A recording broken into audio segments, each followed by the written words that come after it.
Stop the madness. Keep it 100. The best talk show on the web is here on STMK Radio 100 with your hosts, Sean L., Let, and Tone the Stone. Come join us from 6 to 8 p.m. Mondays through Fridays. Stop the madness. Keep it 100 with live call-ins, heated discussions about current events, politics, national news, weather, and sports. Join our live online chat room and let your opinion show. Download our phone app, Stop the Madness, Keep It 100 on STMK Radio 100. Come join us from 6 to 8 p.m. Mondays through Fridays. The best talk show on the web is here on STMK Radio 100. Call us at 1-866-484-7865. That's 1-866-484-STMK. Stop the Madness, Keep It 100. At the Table with Reverend Bill Miller on STMK Radio 100. Check out Reverend Bill Miller's Bible Study radio broadcast live on the new STMK Radio 100 at 8 p.m. Eastern Standard Time and 7 p.m. Central Standard Time. Please listen in and support him as he joins the realm of broadcasting to encourage believers and offer the comfort of God to others across the airwaves. At the Table with Reverend Bill Miller on STMK Radio 100. Also, feel free to contact him for prayer, counseling, and conversation at brobill9608@yahoo.com. That's BROBILL9608@yahoo.com. At the Table with Reverend Bill Miller on STMK Radio 100. STMK Radio 100. You're listening to Stop the Madness, Keep It 100 with your host, Sean L., Let, and Tone the Stone on STMK Radio 100.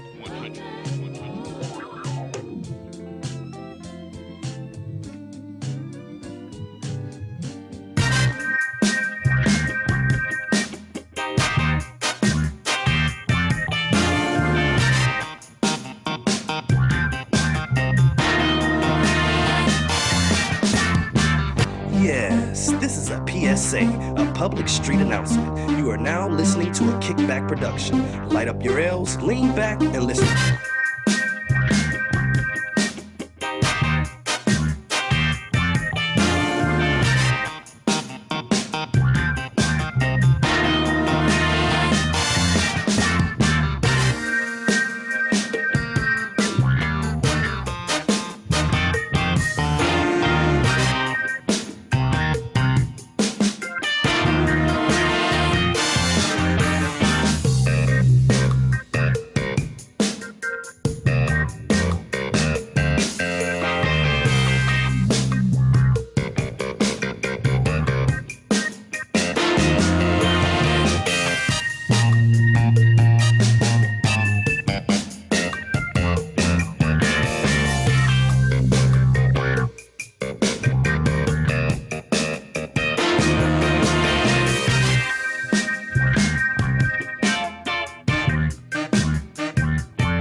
Good evening.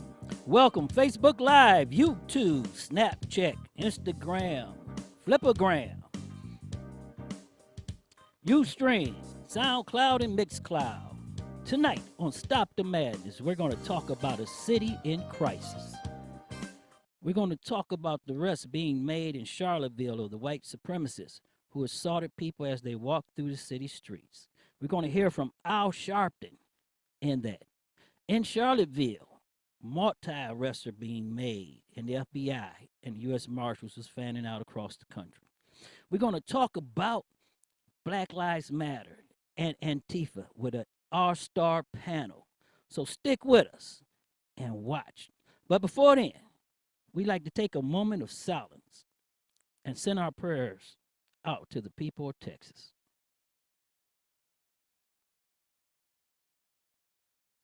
STMK Radio 100 wants to send out a congratulations to Robin Carroll Cunningham, the only black woman vice president in the nation, retired from Key Bank today. For 38 years, Robin C. Cunningham served as executive vice president and chief operation risk officer in Key Bank. Also on the risk management group and a member of Key Executive Council, and was the only black woman to hold such a position at any bank in America. That is an outstanding thing. And people, you really, really need up on it. And we wish her all the luck in the world for all the strides that she made. And she came right here from Cleveland, Ohio, in the Glenville area, and was the first black female to be named vice president for a major financial institution, and the only one in America. Congratulations, Robin C. Cunningham, and we wish you all the best on your new endeavors and your retirement. Happy birthday, James. We want to send it out to our man, James, from Cleveland, Ohio, American hero who's out there protecting us. Happy birthday and enjoy your day. The Black Shield Police Association Anthony Johnson Scholarship and Award Dinner Dance. Guest speakers, Carolyn Allen, Saturday, October 14th, 2017. Tickets are $60. Call STMK Radio 100 at 1-844-367-6863. That's 1-844-367-6863 to purchase your tickets. Next week, we're going to be on vacation, so you're going to be listening to the best of Stop the Madness, Keep It 100, as our one-year anniversary is coming around.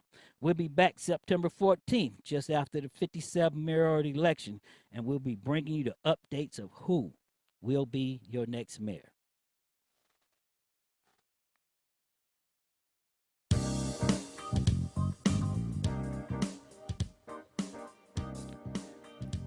Now we're going to go right here to Euclid, Ohio, a city that's in crisis. The grand jury voted Tuesday not to charge a Euclid police officer, Matthew Rose, with murder for the fatal shooting of a 23-year-old Luke Stewart, as Rose investigated reports of a suspicious vehicle. The Ohio Attorney General's office handled the investigation and presented the case to the grand jury. The non-indictment comes after Euclid Police Department had come under increased scrutiny in recent weeks. Protesters with Black Lives Matters, Cleveland, interrupted a Euclid City Council meeting August 21st after a cell phone video showed another Euclid police officer straddling a man on the ground and punching him 7 times in the head went viral on social media. That officer, Michael Abbott, has been suspended for 15 days in order to undergo 7 months of retraining before he can be allowed back on patrol and to patrol the streets of the city again. Euclid Police Chief Scott Myers announced this week O'Malley's office and the U.S. Attorney General's office are also reviewing Abbott's conduct in the Hubbard's case and others, including an April encounter in which he used force against a handcuffed 16-year-old girl at a public library. And we're going to go right to Euclid because there's a young man, Damian Parker, who is in the center of some controversy, who went out to the council meeting. You've seen his video go viral when he stopped police from arresting protesters in City Hall. So let's see what's happening there in Euclid, the city in crisis. This officer here has to have a very intelligent conversation with them about what it is that was going on. Very intelligent conversation. And it took a couple hours for that to go viral. And for everybody to start talking about what it is they were going to do and everything like that. Whether or not you understand it, there are people like myself who have their hands in the reins. I came up here to talk to you and to you so that those hands could still be on those reins. Now, if you think for 1 fucking second that I'm going to sit here and still keep that same demeanor while you're kicking folks out and telling them you're not going to speak and bring the damn turtles in here to start pushing people out, you got another thing coming. I promise you, as green as your guys are, and as seasoned as a couple of your guys are, my guys are that much more seasoned. Let's not do that. Give people the opportunity to speak. I understand you want to be respected. That's cool. It's not a bad request. Give people the opportunity to speak. And you, man, if you don't get your hands around some of these guys' throats and yank them the hell off of other people, everything that happens is going to fall on him, but the majority of that responsibility rests on your shoulders. Make no mistake about it. When everything is written, when everything is done, everybody's going to look at you and say, why the hell didn't you act? About, I don't know, maybe 10, 12 minutes ago, I just got out of the meeting with the mayor of Euclid. Excuse me, Mayor Gale. I will say this. I have tried to get a meeting with Mayor Jackson, and I have been totally unsuccessful. I greatly appreciate the speed that Mayor Gale got back to me, and we were able to get in there almost immediately. As far as what we talked about so much. I'm going to give you my vibe first that I got from her. Her vibe was a genuine vibe. This woman looked me in my eye the entire time we were talking. She, you know, it was just an all-around positive thing. Let me update you guys on one of the most pressing things first. As you guys know, the Officer Rhodes, the one involved in the killing of Luke Stewart, was placed on desk duty, or duties other than patrol, yesterday or day before or something like that. And now Officer Emiat has been suspended for 15 days. What I don't want you guys, what I can't tell you are the details, but what I want you guys to understand is that the 15-day suspension is the beginning of a process. So take what you will from that. It's the beginning of a process. It is not the end. It is not the only punishment. It is the beginning of a process. So everything that it is that needs to happen is definitely happening. It's just like I said, like I continue to say, things that have a solid foundation will last. So instead of rushing to judgment and trying to hurry up and rush a decision, it has to be done right. It's got to be done by the book so that it sticks, and nobody, because including the officers have the ability to sue if they feel like they were wrongfully terminated and all of that. It being done correctly means that it's going to stick, and it means that there's no ability to turn it around and come back and force themselves to stay at that department. So in that respect, things are definitely getting done. So yeah, I'm Now, make no mistake about this, everybody. Euclid is a city in crisis right now. 2 violent incidents, which has placed the city police department front and center with the community, and this just the start of it.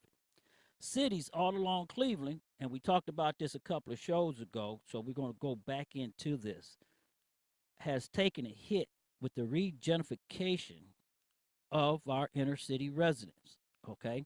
Building up downtown and moving everybody out into the outer ring suburbs. So if you're in a suburb, you're not safe, because guess what? The same problems that Cleveland have, it's coming to your town, okay? Cities like Willowick, Willoughby, they need to take note, because they will be the next cities like Euclid, Ohio.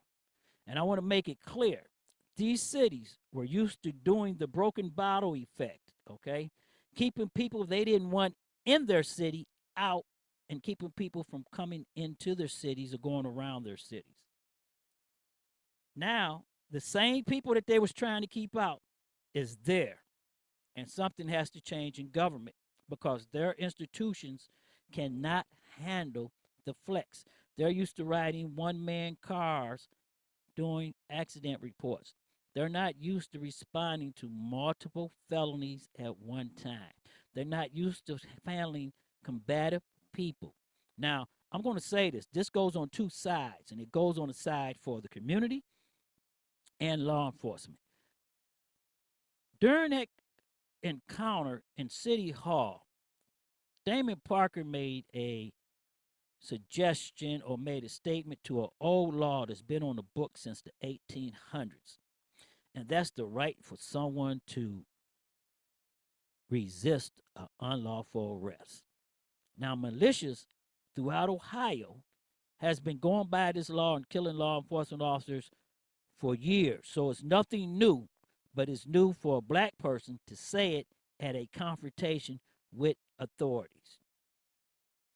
Now, we know before that the same words were spoken that Damon spoke 49 years ago.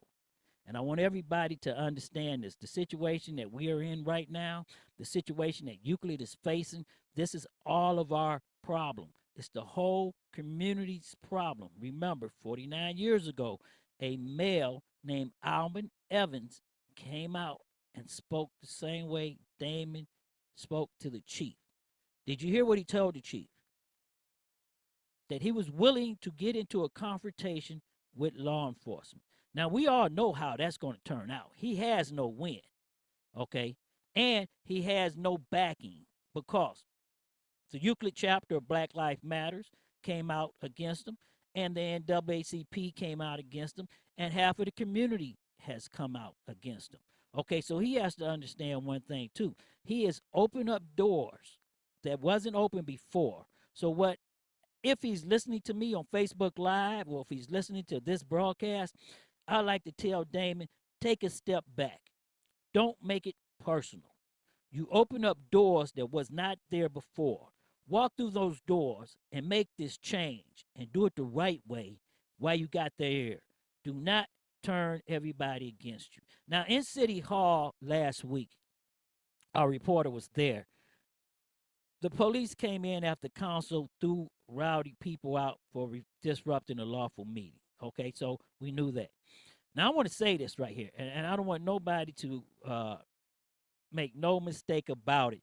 Everybody need to understand this, that the only reason those protesters was not arrested because the white residents outnumbered the black residents 6-1 that was standing in that lobby protesting with the black protesters, Black Lives Matters, the family of Luke Stewart, and the International Team 1 Reapers, okay? So that means that the police would have had to go and arrest 90% of the residents of the city of Euclid. That's why the mayor stepped in. But the problem with this is the mayor tried to play both ends against the streets to satisfy everybody, and now has put the city and the taxpayers in a hell of a spot, okay? Because, as you heard Damien says, that the one officer Rose was removed from street duties. Euclid does not have a policy to remove officers from street duty after use of deadly force. They only go off for 3 days. He now can sue the city for violating his rights to a due process.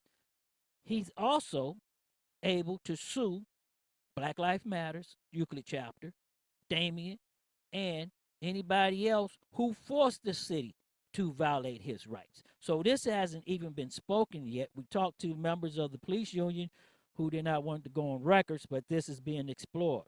The other officer, Officer Michael, the one that was in the confrontation with the young man on Shore Center Drive, this is another problem. And I want everybody to understand this, okay? The city of Euclid didn't say that that officer was wrong for using force. Because if they would have said that officer was wrong for using force, they would have charged him with willfully violating someone's civil rights. They would have charged him with assault. They would have removed him from duty immediately, okay? They didn't do that. They said he used excessive force. There's a difference here. Use excessive force or assault someone. in the performance of the color of law. They're saying that his actions was justified. He just went too far. Now, they plan on filing a grievance and taking it before an arbitrator. And the same question is going to be asked that was asked in the city of Cleveland with the Brelow case. Who is determined if that officer was justified in using force when that force was stopped? Because he did not go up the force continuous program by policy, okay? He stayed at one level of force, and that was hand to hand. He didn't break out no nightstick. He didn't go to no taser. He didn't go to no gun. Now, the coroner's office and the state attorney general's office released a report on the Rose shooting. People were saying that the officer discharged his firearm at or from a moving vehicle, which we find out now that it's not true. They also are saying that the officer violated the use of force policies for the city of Euclid. Okay, now I want to go back to this again, and I want everybody to understand this. You need to read the Attorney General's report because the people of Cuyahoga County has already had their say so nothing's going to happen to Officer Rose. Officer Rose is free to do what he wants to do. He's not going to get fired, and he is going to return to patrol. But I got a statement from the NAACP and Black Lives Matters, and we went to the city of Euclid to talk with their officials, and they're very concerned about some things, and we're going to bring that up also.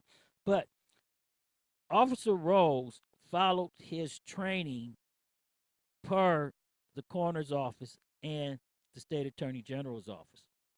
Now, this is something that we, as a community, is going to have to make a decision on. And we're going to have to make this decision quick. Are we going to put police officers in situations where they use force, and are we going to back them, or are we going to put them out to dry?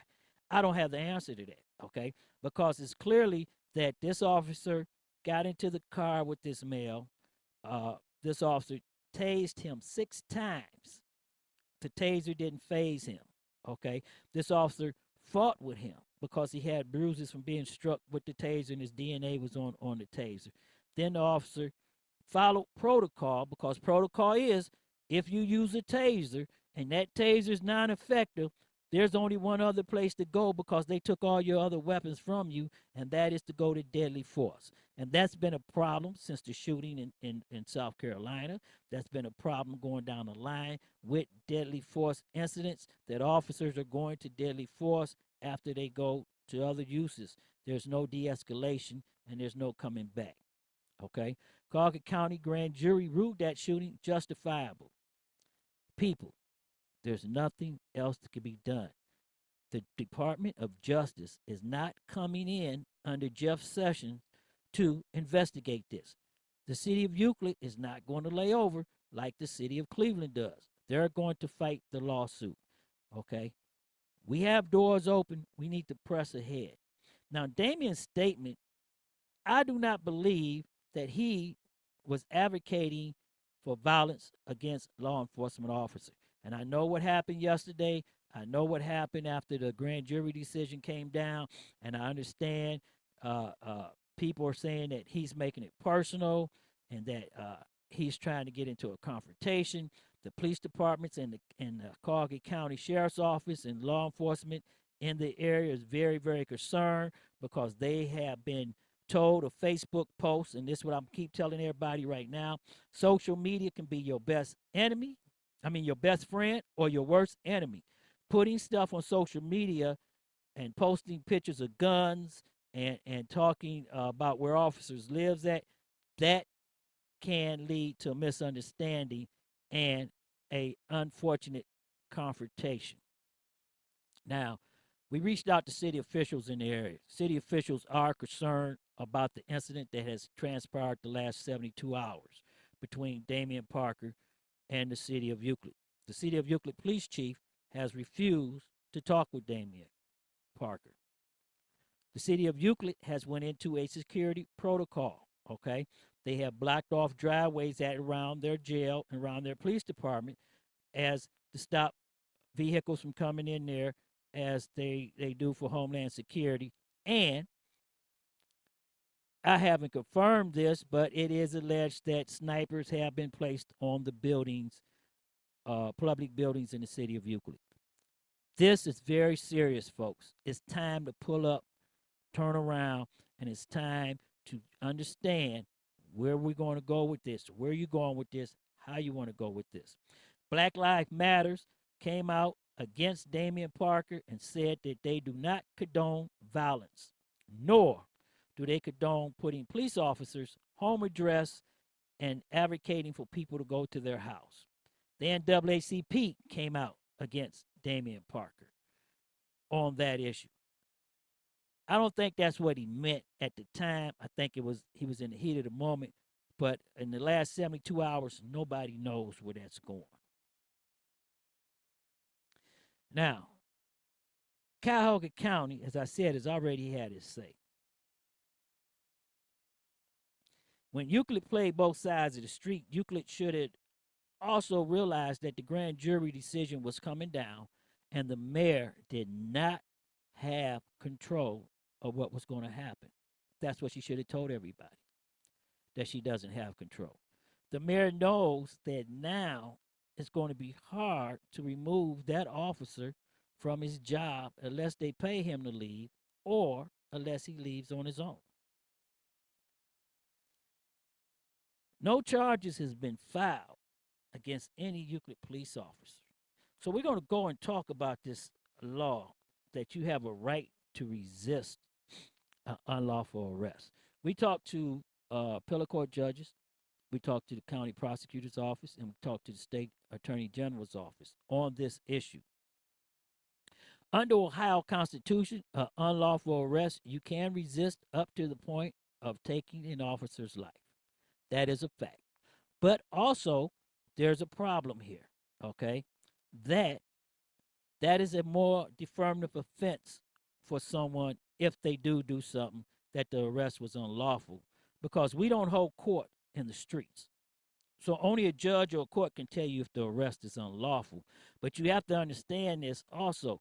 I wouldn't advocate anybody resisting a law enforcement officer for one reason. Law enforcement officers are trained to meet the resistance with more power or more force, which means up to deadly force. And your resistance may be the cause for your new charges of arrest, or may be the cause for that officer to use deadly force. The case was the State versus Leach in Connecticut, where a young man killed a sheriff, and he was charged with manslaughter, and he used the defense that the sheriff was making an unlawful arrest. So therefore, he was well within his rights when he took the sheriff's life. That went all the way up to the United States Supreme Court, which was affirmed by them that if a law enforcement officer is violating somebody's rights and is making an unlawful arrest, that they could use force and deadly force if their life was placed in jeopardy. People, this is serious, okay? Euclid, Ohio, the community, black, white, Chinese, whatever, need to step up and need to step into the council chambers, and people need to talk with a level head. You cannot go to war with law enforcement, okay? Look at the crime in your community. You cannot turn around and not assist your law enforcement officers with what's going on. So, with that being said, we got to reach out to Damian. We're going to try to get him on here so we can talk with that young man and see where he's going, where his head at, and what he has to say. But I want everybody to remember July 27, 1968, and what took place, and how long that took place, and the life and property that was damaged, and we still haven't recovered. Let's go to the chat room with D Knows on a Free for All Thursday and find out what they're talking about.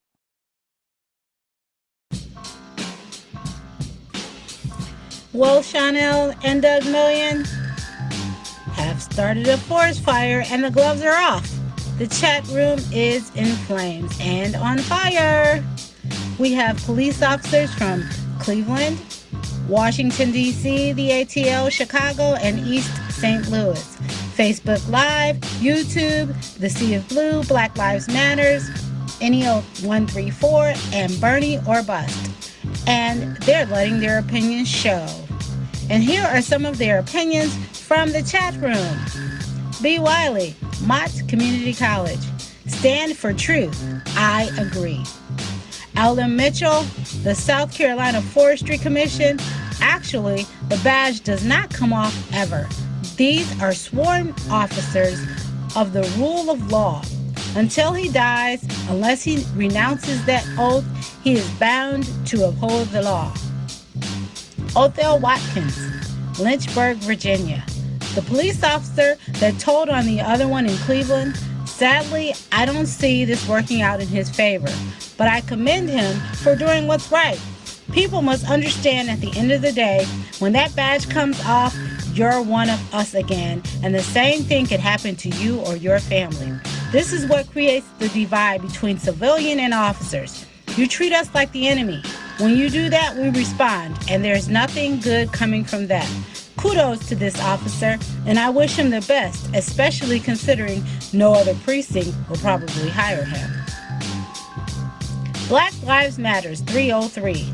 Well, first of all, we are talking about racist Cleveland, where the police shoot black people and are never held accountable. And this black officer going against another in blue, his career is over. Hell, they might shoot him, so get out of Dodge.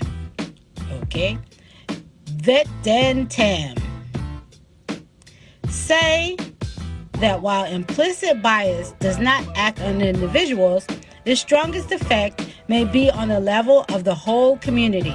Individuals can do their part to limit the effects of bias on their behavior. But if you want to fix the bias itself, well, that takes the whole village. Hey man, we find that in communities in which people have more racial biases, African Americans are being killed more by police than their presence in the population would warrant. E. Samuels, Malcolm already gave us the blueprint 50 years ago. Why haven't we done this already? And words to remember from the chat room. Corey Mack, for those people who disagree with Chanel and Doug, say they are only agitators, I would like to remind them of what Frederick Douglass had to say about this matter, and I quote, "Those who profess to favor freedom and yet depreciate agitation are people who want crops, reparations without plowing the ground. They want rain without thunder and lightning. They want the ocean without the roar of its many waters. The struggle may be a moral one, or it may be a physical one, or it may be both. But it must be a struggle. Power concedes nothing without a demand. It never did, and it never will." Real Deal 2020. We already have more than enough to advance from Garvey to Malcolm. They laid it down, but the advancing is going the other direction, backwards. Switch off those damn TVs and give your brain a chance to breathe. Think. Hoodrat 88.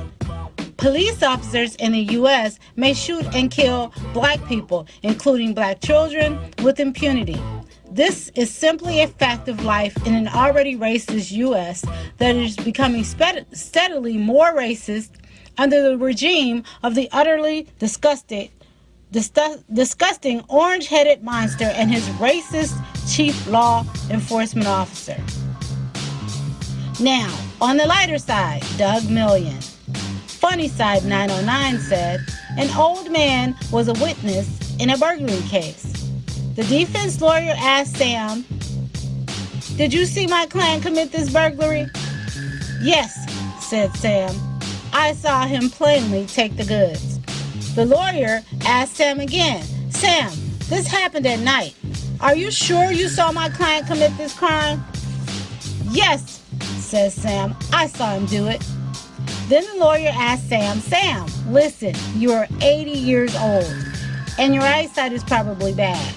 Just how far can you see at night? Sam says, I can see the moon. How far is that? And that's what's happening in the chat room with DEE'S Knows.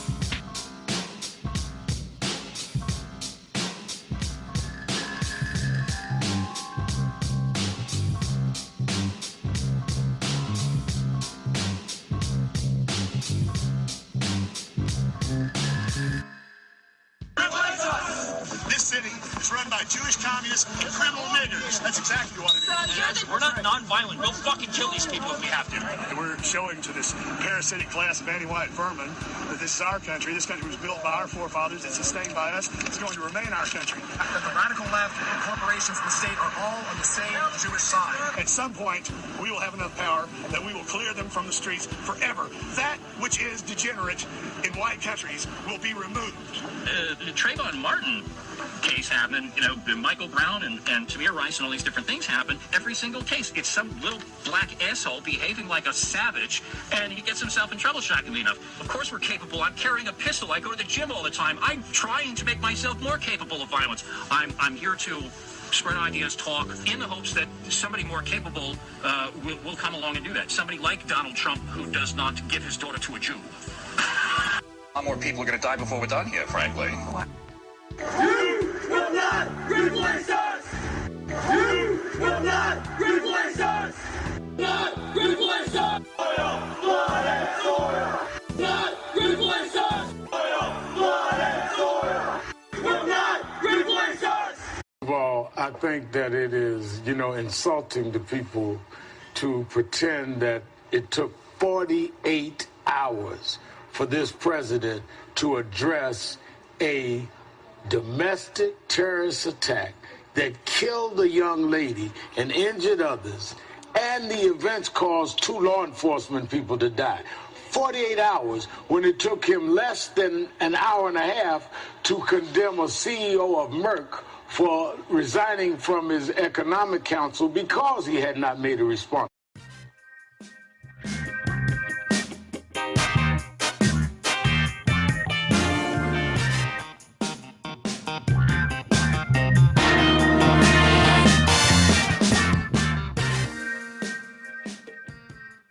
Welcome back, Charlottesville. In Charlottesville, federal authorities begin making multiple arrests of suspects who marched through the city of Charlottesville with tiki torches and baseball bats and assaulted people walking through the streets. The police arrested 2 men, including a member of the Ku Klux Klan, who was seeking a third connection with violent episodes that took place at the Unite the Right rally in Charlottesville this month. That man was the Grand Wizard of the Ku Klux Klan that was caught on video and was widely shared on social media. The arrest came 3 weeks after the August 12th rally, which brought hundreds of white supremacists into Charlottesville to protest the removal of the Robert E. Lee Confederate General statue. The day was marked by skirmishes between demonstrators and counter-protesters, and a 32-year-old woman, Heather D. Hayes, was struck and killed by a car in what authorities have called a terrorist act. And that male was from Ohio. Ohio has so many militia groups and members of the KKK, it's unbelievable. Right here, folks, in your own backyard. One of the males, Daniel P. Bowden, 18, was charged in connection with the aggravated assault of Mr. Harris. The police said he was arrested Friday and was being held in the Hamilton County Justice Center in Cincinnati and being extradited back to Charlottesville. People, they're taking him back to Charlottesville, okay? The authorities also released a wanted person for Alex Michael Ramos, 33, of Marietta, Georgia. This guy is a Puerto Rican. He's a Puerto Rican with the white supremacists that they don't even like him, but he's passing off as he's white, and he's being charged also with felonies, and they're looking for him. Richard Preston, 52, was charged for shooting a gun in front of the police at a protester. Now, law enforcement in Charlottesville has a lot to answer for. Here is a male with a gun shooting in front of them on video, and they don't intervene. That is why there's problems between the community and law enforcement. And we're going to talk about this tonight with our all-star panel at the top of the hour that we have coming in. Everybody being lumped into one thing. The boycott. We're going to talk about the boycott of the NFL. And a lot of people is not going to like where we're going to go with that, okay? On the poll question, they didn't like it. We have a lot of people that's not going to like where we're going with the Antifa and Black Lives Matter, okay? Black Lives Matter is a hashtag created out of a conversation and a text. There are many groups that operate, and we're going to talk about that under Black Lives Matter. Antifa is a acronym that was made back in the 60s and 70s and 50s overseas in Germany to fight Nazism, okay?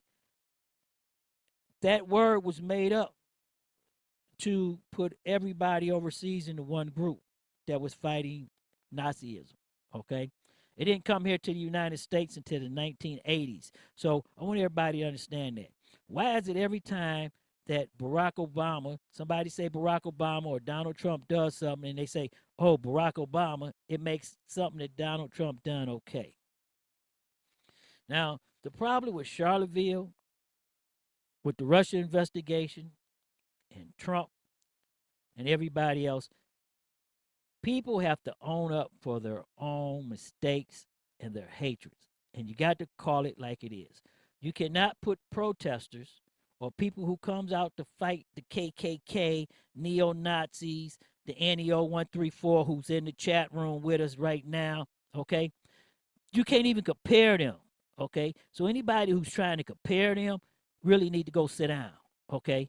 Yes, violence is not the answer to counter white supremacists, okay? I do not condone violence. I don't think anybody condones violence. The violence that's happening in Berkeley has to stop.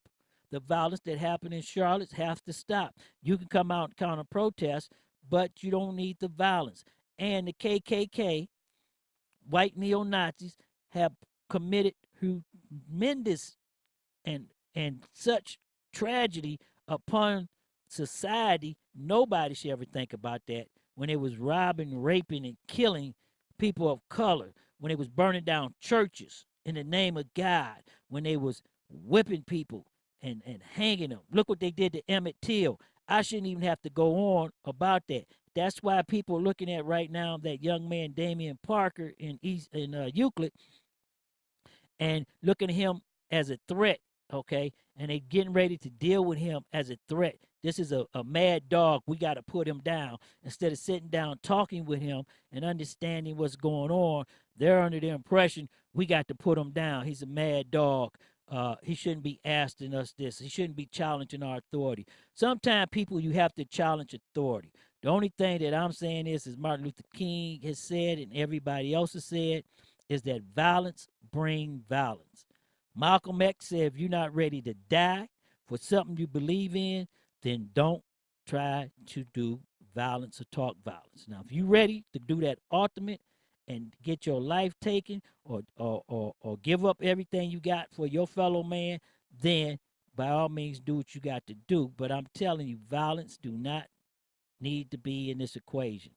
People, we need to sit down and start talking about it. Now we're going to go out to our own city of East Cleveland. And we're going to hear from our guy, Rod Willer, East Cleveland owned Shaw High alumni, going to tell us about how Donald Trump and Fox News tried to set him up on a homicide investigation that he was doing.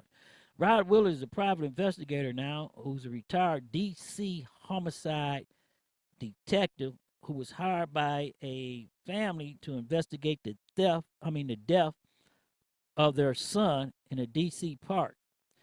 Well, the Republicans and Fox News and Donald Trump came up with a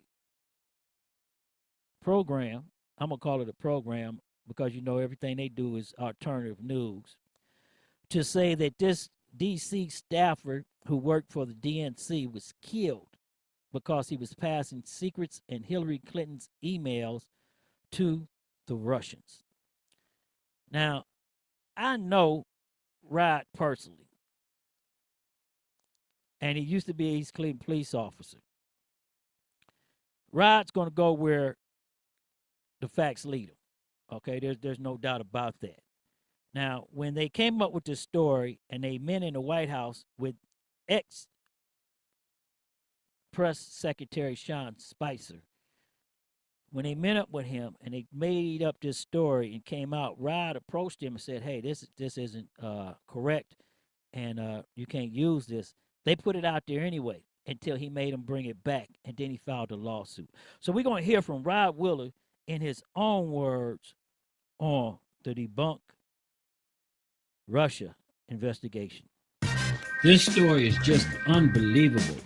Rod Wheeler, a hometown boy from East Cleveland, Ohio, is caught up in a web between Donald Trump and his White House to debunk an FBI Russia story, had him go out and attempt to do a murder investigation, which has turned into a complete mess. Breaking news all over the place. We're going to go to MSNBC, and we're going to go to Fox News, and we're going to let Rod Wheeler tell you about this spider web that Trump developed and deframed his character and attempt to destroy him. A lawsuit has been filed and is now in federal court. A lawsuit filed in federal court claims a Fox News report about a slain DNC staffer, Seth Rich, was reviewed prior to publication by President Trump and was altered at the White House's request. The lawsuit filed by private investigator Rod Wheeler, who was initially hired on behalf of the Rich family, says his quotes in a May 16th FoxNews.com story were fabricated by Fox News reporter Malia Zimmerman. The story was retracted by Fox a week after it was published for not meeting its standards. The quotes in question implied that Rich was killed for leaking internal DNC emails to WikiLeaks. Wheeler claims he complained to Ed Patowski, a Trump supporter, who hired him to probe Rich's death. Wheeler says he was told, quote, "That is the way the president wanted the article." The suit also alleges the Rich article was an attempt to divert attention away from the ongoing Russian investigation. According to the suit, Zimmerman, Patowski, and Fox had created fake news to advance President Trump's agenda. Patowski did not respond to a call for comment. Fox News said in a statement, the accusation that FoxNews.com published Malia Zimmerman's story to help detract from coverage of the Russia collusion issue is completely erroneous. The retraction of this story is still being investigated internally, and we have no evidence that Rod Wheeler was misquoted by Zimmerman. Wheeler also claims in the suit he and Patowski met with then White House spokesman Sean Spicer. Well, I was asked to get involved in conducting an investigation, a murder investigation of Seth Rich, and that's why I got involved, so I could try to find out who killed this guy. During the course of my investigation, there was a lot of things that came up. There was a lot of suspicious information that I was learning, as far as possibly even the DNC being involved to some degree. I don't know. But what I decided to do was to, take all of the information I got and give it to the police department, like you should do in any case, and go from there. But halfway through the investigation, and then up until the point in which this article was released by Fox, there were these quotes in there from me supposedly saying that I knew for a fact that Seth Rich, the decedent, had been in contact with WikiLeaks, emailing them emails. For a fact that Ed Patowski, who who was the individual that was funding my investigation, he had been in contact with people from the White House, and he was the one that was pushing this Russian hacking narrative, by the way, that I didn't know a whole lot about, because I wasn't, trying to debunk a narrative or support a narrative. I was trying to find a murderer. I do know that, and Ed even admitted himself. And then I think the bottom line with all of this, Ari, is the fact that the reporter herself from Fox News, she even admitted that she lied and put those quotes in there. I mean, she admitted that, but at the same time, to this day, they have not retracted that. As a result of those quotes in her story, it's then damaged my credibility and my integrity. Conclusions that the Fox volunteer here said we need to draw from this is that the Russians did not hack our computer systems and steal emails, and there was no collusion like Trump with the Russians.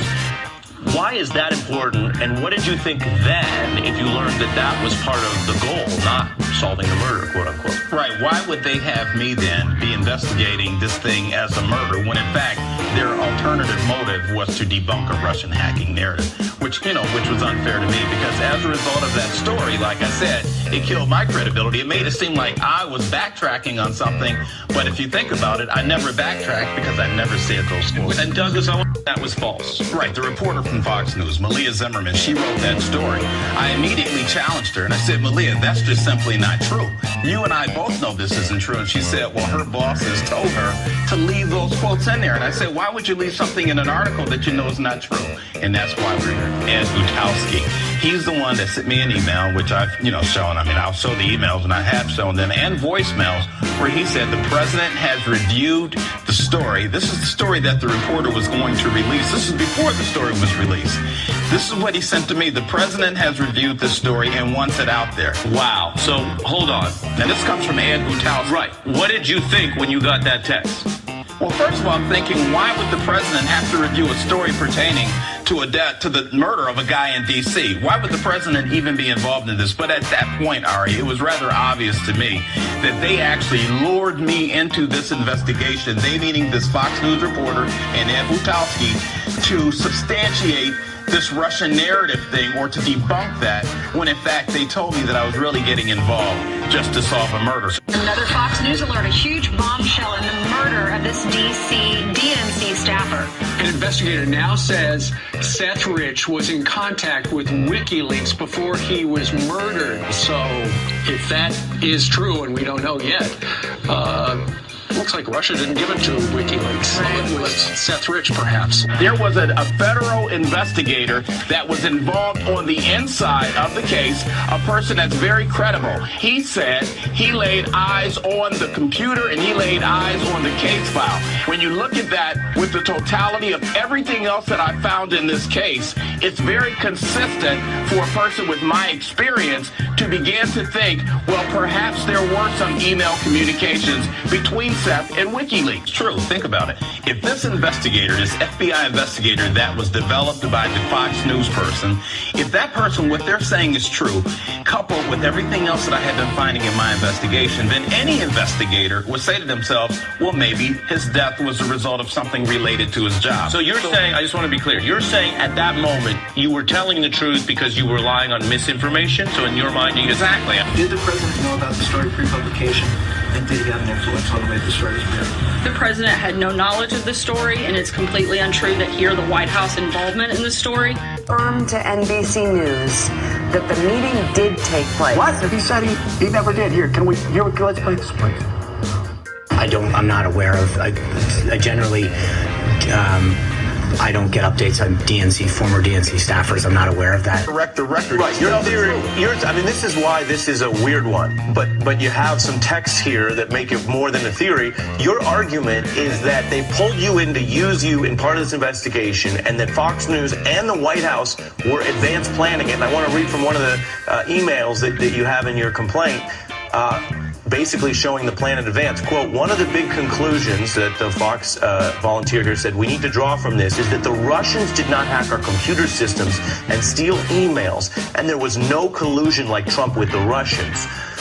Why is that important, and what did you think then if you learned that that was part of the goal, not solving the murder, quote unquote? Right. Why would they have me then be investigating this thing as a murder when in fact their alternative motive was to debunk a Russian hacking narrative, which was unfair to me, because as a result of that story, like I said, it killed my credibility. It made it seem like I was backtracking on something, but if you think about it, I never backtracked because I never said those quotes. What just played in what was in the May 16th article is that in the clip, he's talking about a source that allegedly existed. We don't even know if this source existed. This is what Ed Butowski and Malia Zimmerman said.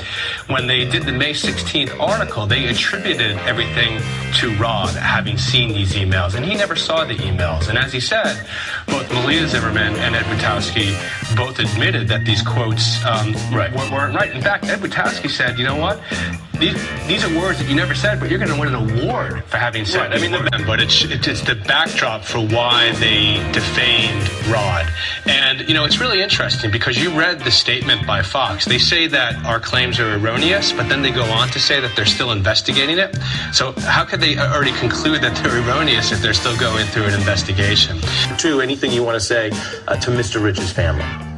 Well, I've already expressed my apologies to the Rich family that this thing even went in the direction that it did. And the only thing I would say to the president and to the Democratic Party is to butt out of police investigations and let the police department conduct their own homicide investigations, because I don't think we would be here today if the DNC would not have been involved to some degree with this investigation with the D.C. Police Department. I was said before on a Fox show that during my investigation, when I first reached out to the police department, Donna Brazile was the one that contacted the Rich family wanting to know why I was snooping around. Why would Donna Brazile even be involved in this situation if this is just a street murder? So I do think the DNC need to butt out of this police investigation, and Ed Butowski and the Republican Party as well. I don't know for a fact, Ari, and I know we don't have much time, I don't know for a fact if President Trump even knew about all of these things going on, but if I was to base it off of what Ed Butowski said, then I would say yes, he did. I don't know that for a fact, but I think politicians need to butt out of police work and let cops do their jobs.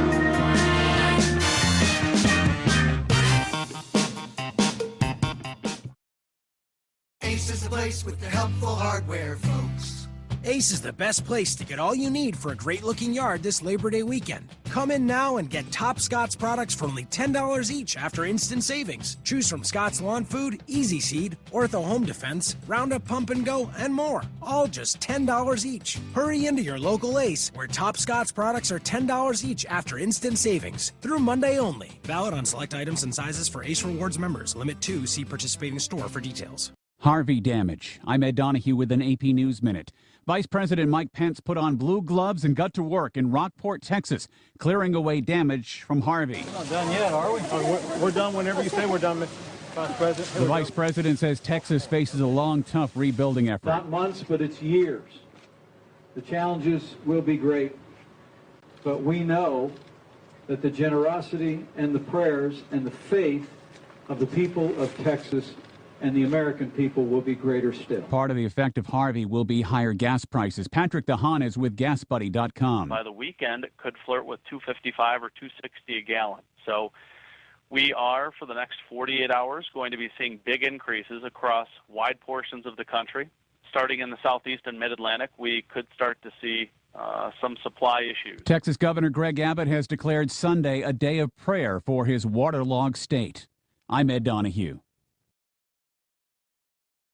Hi, you've reached the High Fashion Hotline. Hi, my family is hosting a barbecue for Labor Day, and we need our style to look smokin'. Try Old Navy. You guys will look BB cute. Old Navy? Yep, right now at Old Navy's Labor Day sale, the styles your family loves are all 50% off. Get 50% off all jeans, dresses, and tees. 50% off all jeans, all dresses, and all tees? You bet, all 50% off at Old Navy and OldNavy.com. Honey, get those dogs off the grill. We're going to Old Navy. High Fashion, Old Navy. Valid 8/31 to 9/4. Excludes licensed men's packaged and clearance.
Stop the madness. Keep it 100. The best talk show on the web is here on STMK Radio 100 with your hosts Sean L., Letty Love, and funny man Doug Million. Join us from 6 to 8 p.m. Monday through Friday. Stop the madness. Keep it 100. With live call-ins, heated discussions about current events, politics, national news, weather, and sports.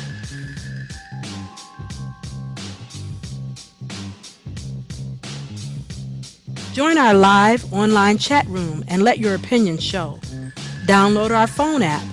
Stop the madness. Keep it 100. STMK Radio 100. Come join us from 6 to 8 p.m. Monday through Friday. The best talk show on the web is here. STMK Radio 100. Also call us at 1-866-484-STMK to stop the madness. Keep it 100.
Taking a family of 5 to the amusement park can cost a small fortune. Oh, yeah. So to save some money, we thought, hey, let's bring the amusement park to us. Yeah. Go ahead. All right. Step right up, young man. Are you ready to ride the wacky waterfall? That's just the bathtub with the shower head running. Nope, it's the wacky waterfall. It's the shower, Dad. Waterfall. Wacky. There's an easier way to save. To get a free rate quote, go to geico.com. Then buy online, over the phone, or at your local Geico office.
You're listening to Stop the Madness. Keep it 100 with your host, Sean L. Let and Tone the Stone on STMK Radio 100.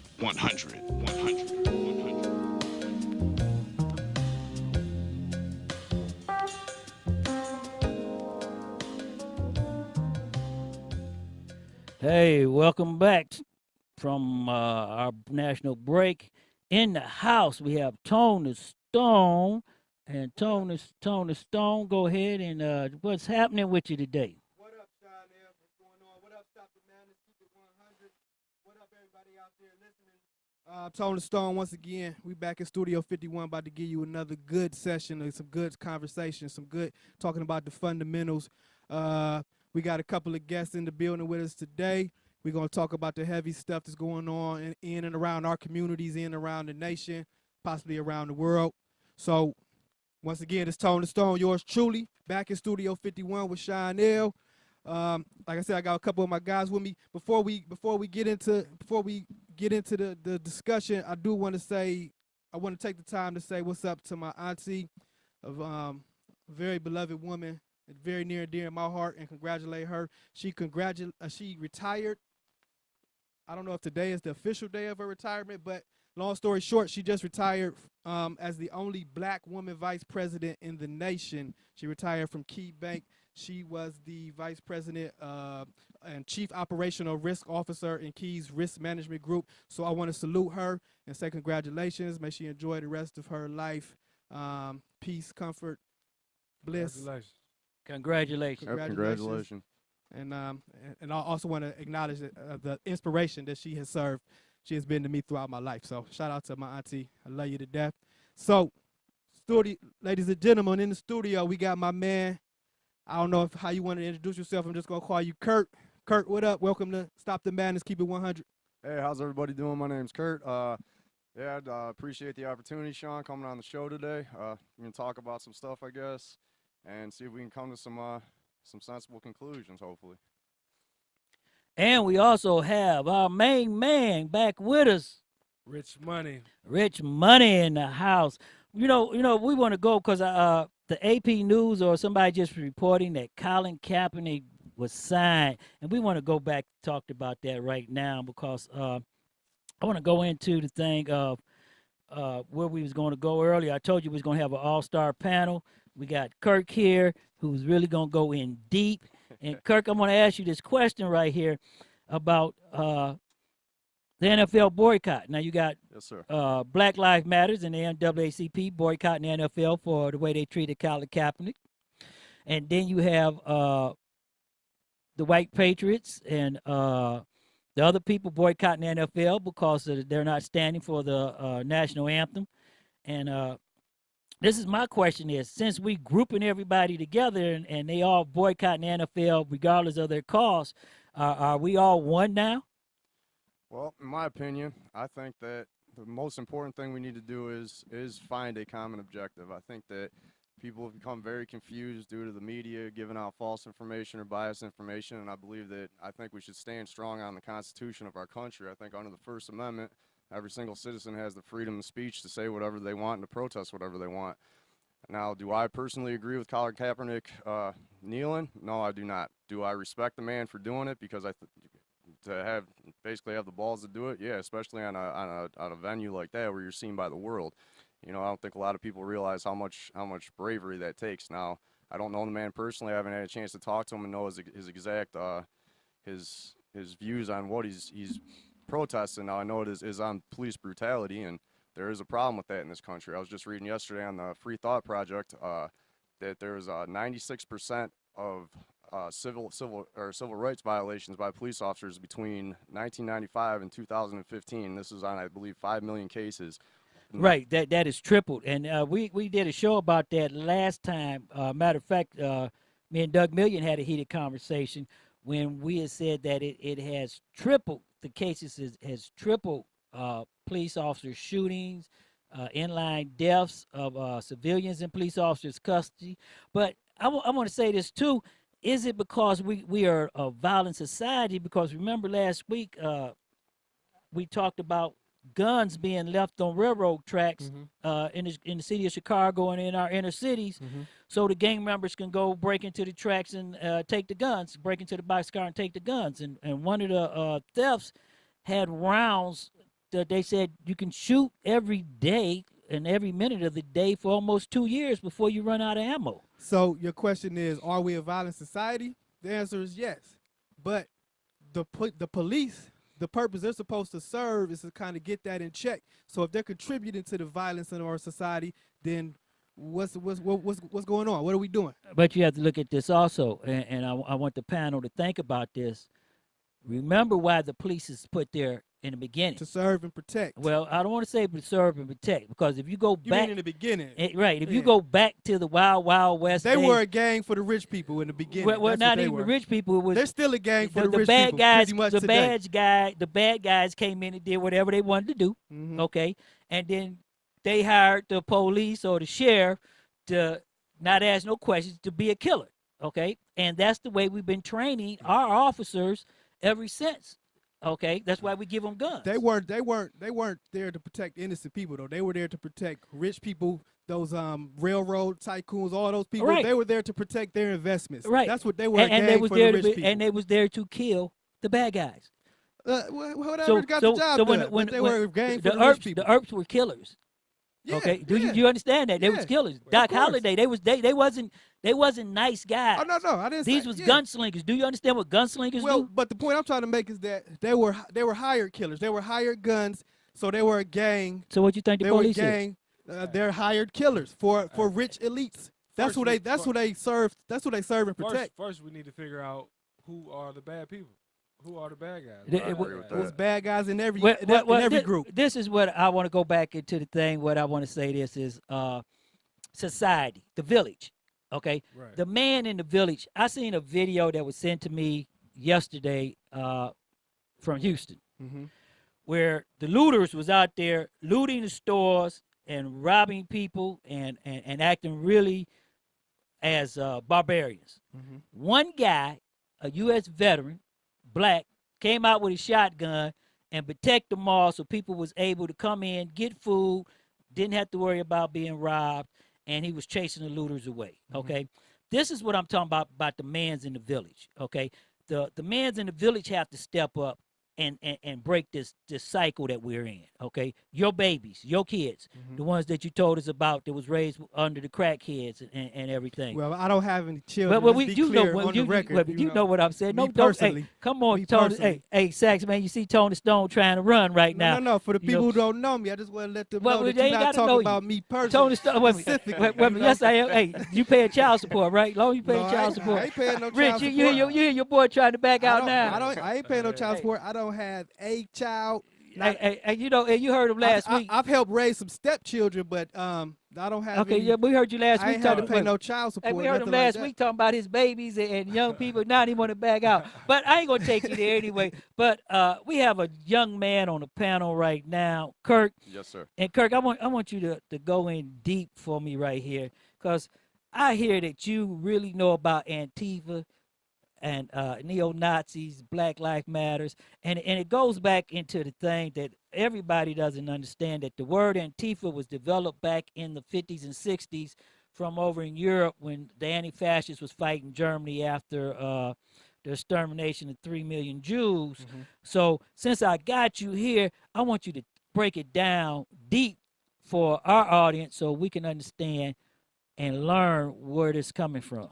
All right. Well, I think I can answer that question by answering your first question, which is the men in the village step it up. Now, under the Second Amendment, we have the right to bear arms in a well-regulated militia, which is of, by, and for the people. Now, if we had a well-regulated militia, which I saw, I think it was down in Charlotte, I believe, they had New York State militia. I believe the leaders was from there, and also from several other states. They were there in full combat gear with assault rifles, and at the particular protest they were at, they stood in between both sides and they maintained civil order. Now, if people in the neighborhood start getting together, organizing, communicating, and talking about what the problems are, I believe that we can hold order at any protest and let people get their opinions out. Now, as far as Antifa goes, I believe that any common sense person believes that neo-Nazis are wrong. That was a horrible time in history, and it's still horrible. Any type of racism, I don't like that. But every person's an individual. You can't judge anybody on the color of their skin, their religion, where they come from, anything. Now, what I will say is that the problem comes in is when you label yourself as one thing, or you go under a group that's been around for a certain amount of time doing one thing, and then your values and your goals change, or certain people in that group change those goals or go on to individual patterns which don't exactly agree with what you're claiming to be. Now, I've watched several videos of Antifa going around. I believe the one guy's getting prosecuted right now. He was a college professor, and he is facing 40 years in prison under multiple felonies because he had a bike lock and hit several people in the head, injuring them severely. Now, I'm not in any way, shape, or form saying that whole group is like them, but I've seen a lot of videos of violence. Now, the same thing on the neo-Nazi side. I saw one of the guys on the neo-Nazi side pull out a pistol and fire at some African Americans. Right in front of the police. Right. Right in front of the We police. just talked about that earlier when we had our Sharpton statement where the police stood there, and this is the thing where we were talking about when the guy went and shot in front of the police. Shot at the guy, but they wouldn't got him, and he's facing 40 years in jail. Good. How much? 40 years for assault. And okay, because they must have upgraded the charge. When I read it, they charged him with discharging within a school. Unlawful discharge. Right? No. They're looking at felonious assault okay, now. so they upgraded that charge. And okay. the biggest problem, what everybody don't know, majority of those people that was there are from Ohio. And, Ohio has one of the biggest militias. And we talked about that, Kirk, that I want to go back into with the neo-Nazis in Euclid when Damian Parker stated the 1836 law that you can resist the unlawful arrest, okay? Yes. And that's what the militia lives by. This is just the first time that somebody that is speaking it for a Black Lives Matter protest, putting it out there that they know the law. Well, this is what I say, kind of to touch on Kurt's point about Antifa and all these different groups. So we were kind of touching on it earlier. Like a lot of people, they just want to be a part of something, like a lot of people in Antifa, they probably don't really know, they probably don't really understand the whole essence of the cause. They just want to be a part of something, and they really probably don't belong there. Well, a lot of people in Black Lives Matter, they don't understand the real concept of it. They just want to disrupt things or cause trouble. But before you go on, Sean, my point is, I mean, besides that, with these militias, this is another group, but the only thing about these militias that I think they're the only ones who really know the reason for why they're arming themselves, and they believe in something, and they're willing to. Well, they want a war with the government. They anti-government. They ain't anti-people. I don't even think that most of them really want a war with the government. They're just ready to protect themselves from the government in the case of a takeover or something, because they're not bothering anybody. Like even at that rally, they were basically aiding the police and trying to keep the group separated. But you have to look at this too. They wasn't treated the same, because guess what? When they came and started pointing assault rifles, the police backed up. If you look at what happened in Charlottesville, the police don't really want no real funk. They want they want no confrontation. They want to go to war against kids, young kids. Yeah. They don't want to. They don't want to really. They don't want to battle with. Well, this was before your time. This was for your time, but everybody don't understand is that the police and the younger group get into confrontation because of Kent State. Okay, is normally the younger person who comes out who fights the authority, okay, and want to change, because the older persons are settled in their ways. And you really have to look at this when you go to Antifa or Black Lives Matter. First of all, Black Lives Matter is a hashtag. It's not a group. It's a movement. And this is where we lose ourselves at, combining a group with a movement. I agree with that. If you have to understand, a group is a group of people who have one goal, one philosophy, and they spread out, and everybody conforms to their philosophy. Like the People Revolutionary Communist Party out of Oberlin. When they came in, they didn't come in to protest shootings of unarmed black males. They came in to join the protest for shootings of unarmed black males, but they wanted to push their agenda of overthrowing the United States government. And I think half the people that was on Public Square, if they thought that they was overthrowing the government, they wouldn't be standing there with them. And what we did was we allowed them to come up under Black Lives Matter hashtag, that movement, and join it. Now everybody's one.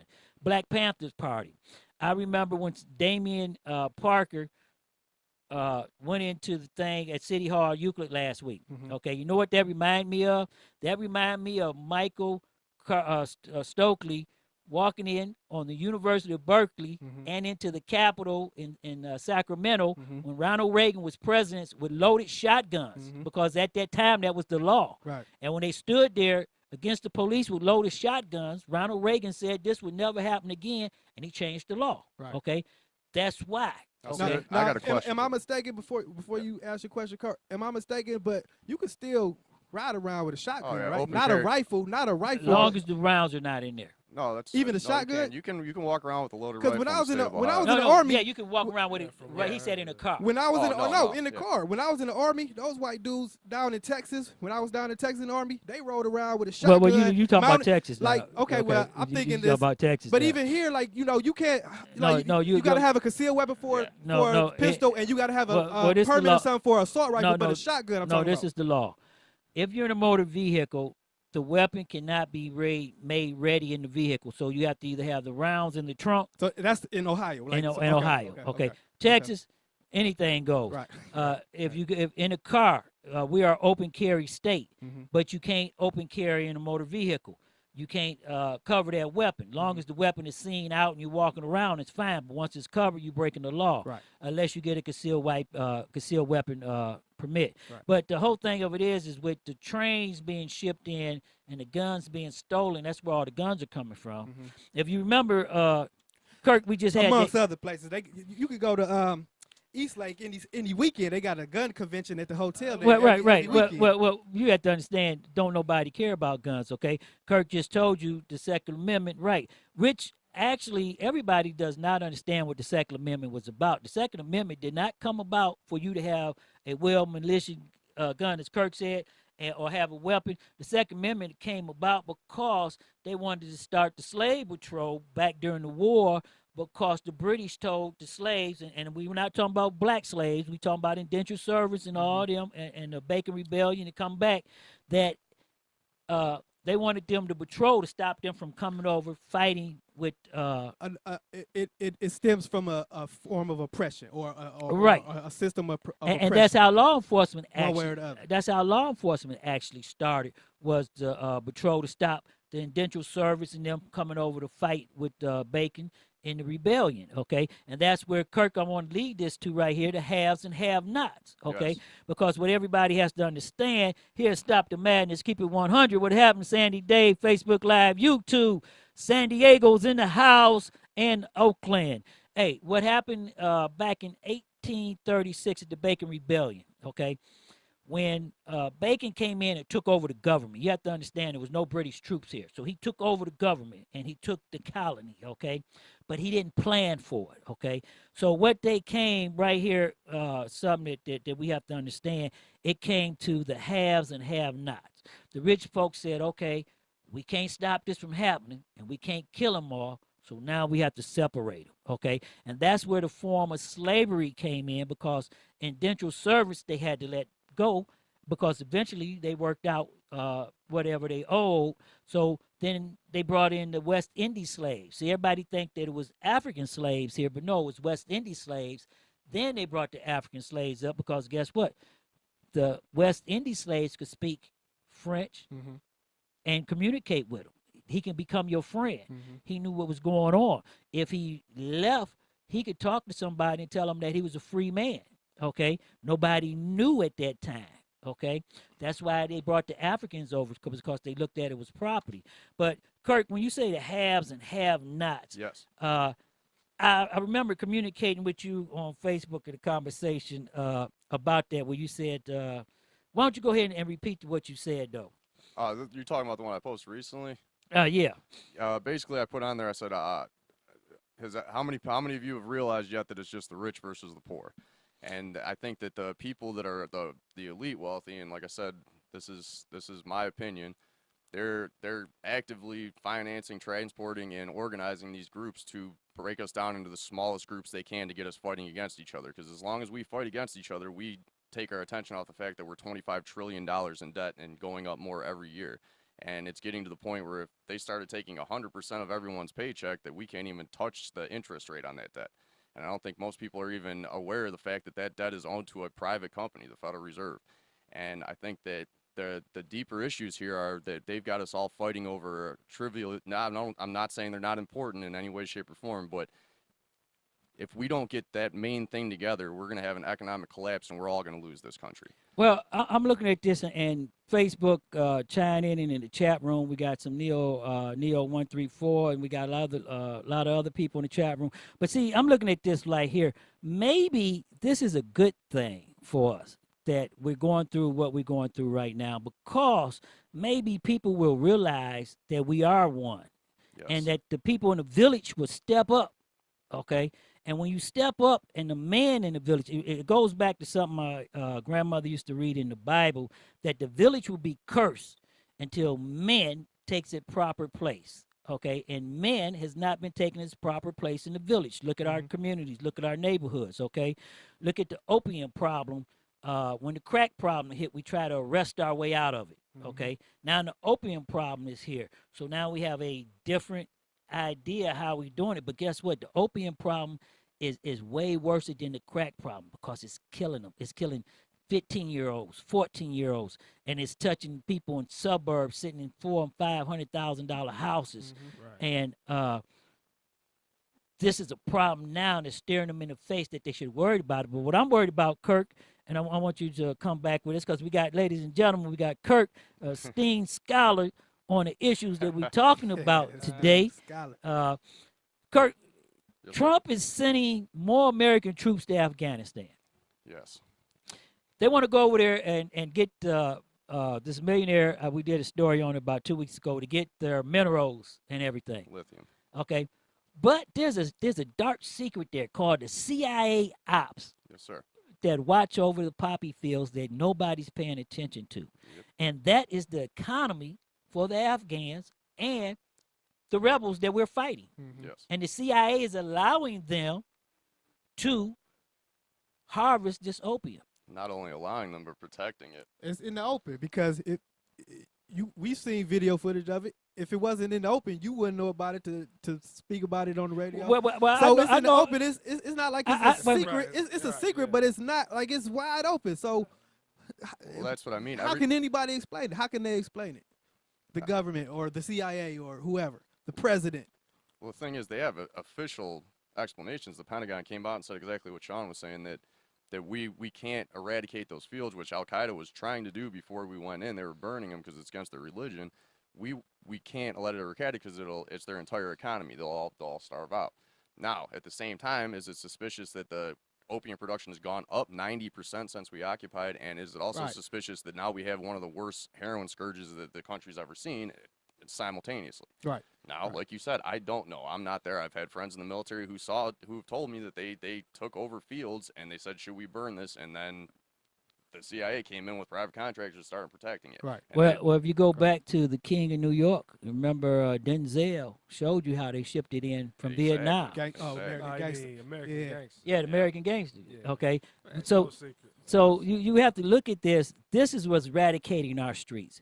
And we if we do not take a stand, and I say this for police officers, you know, I'm pro police. I'm there with you.